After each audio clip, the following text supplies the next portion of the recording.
Salut Romain. Salut, ça va? Ça va bien. Non seulement t'es l'un des programmateurs des groupes du Paléo, mais en plus t'es le petit père du peuple, des paléo-blogueurs. Le paléo-blog, c'est quoi? Alors, le Paléoblog, c'est une équipe de 15 personnes qui crée du contenu pendant le festival, que ce soit des photos, des vidéos, des chroniques de concerts, donc du texte, tout ce qui vient sur les réseaux sociaux aussi. Et voilà, l'idée, c'est de raconter le festival pour voilà, les gens qui veulent revivre la soirée qu'ils ont passée ici, ou les gens qui n'ont pas pu venir et puis qui veulent vivre Paléo depuis l'extérieur. Alors vous êtes tous dans votre petit container bleu, ici c'est un petit peu le lieu punk, c'est le seul endroit où on peut fumer à l'intérieur, boire et faire tout ce qu'on veut. C'est même fortement recommandé. C'est même fortement recommandé. L'objectif justement, ce côté décalé, c'est quelque chose que le Paléo recherche. Il cherche un peu à casser peut-être son image un peu carrée de festival familial grâce à vous. Ouais, je pense que c'est un peu l'idée. C'est clair d'avoir un ton un peu décalé aussi qui plaît aux jeunes, etc. Mais voilà, on fait vraiment du contenu pour tout le monde.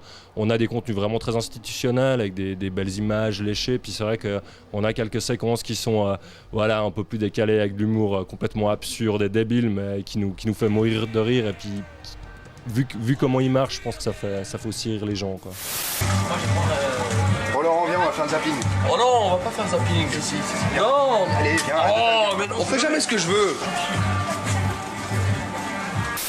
La météo de Paléo. Amis festivaliers et festivalières, bienvenue à ce point météo Paléo.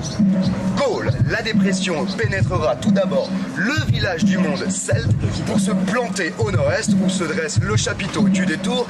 La situation se durcira aux arches pour finir sur la grande scène avec un temps à dresser la queue et faire bronzer le spéléo.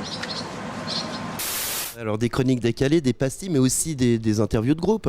Voilà, aussi quelques interviews. On en fait un petit peu moins qu'à l'époque parce qu'en fait, on s'est rendu compte que c'était assez difficile de rendre une interview de groupe intéressante.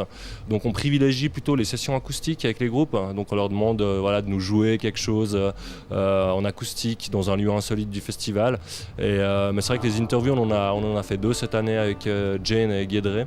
Et puis, alors qu'à l'époque, on en faisait des fois 5 par jour, quoi. Mais c'est un contenu qui intéresse un petit peu moins les gens.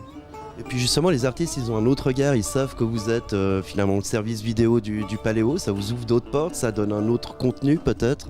Nous ouvrir des portes, je pense pas, parce que toutes les têtes d'affiche qu'on a voulu avoir, on n'a pas réussi à privilégier vraiment les gros médias suisses romans.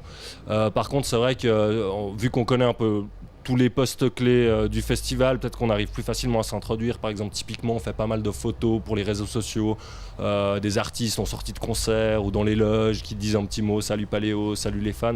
Puis pour ce genre de choses, c'est vrai que peut-être que c'est un peu plus facile pour nous, quoi. Tu l'as dit, une quinzaine de personnes, c'est quoi comme profil? C'est des pros de la vidéo ou bien c'est des gens qui sont passionnés? Il y a les deux. On a 1 ou 2 personnes qui sont vraiment, voilà, qui font ça dans la vie, de la vidéo, voilà, qui sont plutôt dévolues à faire des reportages un peu léchés, qui sont vraiment du niveau d'un reportage qu'on pourrait voir sur des vrais médias, entre guillemets. Puis on en a d'autres qui bricolent, et puis c'est vraiment aussi ce qu'on recherche, ce côté un peu cheap, bricolé, qui donne un côté vraiment humain, proche et sympa, quoi.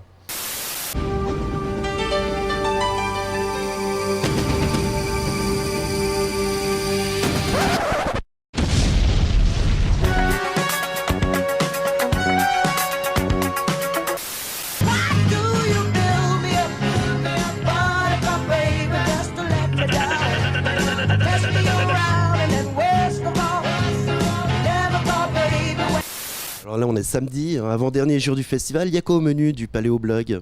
Pour ce soir, alors là il y a une équipe qui est partie faire une session acoustique avec Altan, qui est un groupe de folk irlandais du village du monde, donc je pense que l'ambiance va être chouette.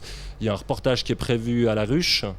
On a également le zapping qui sort tous les jours, donc le zapping c'est ces fameuses séquences assez décalées. On a 4 chroniques de concerts qui vont être écrites ce soir, donc chaque jour on attribue voilà, une personne à un concert.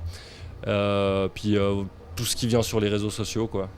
Je l'ai dit, tu es aussi un des programmateurs, tu t'occupes des groupes suisses en particulier.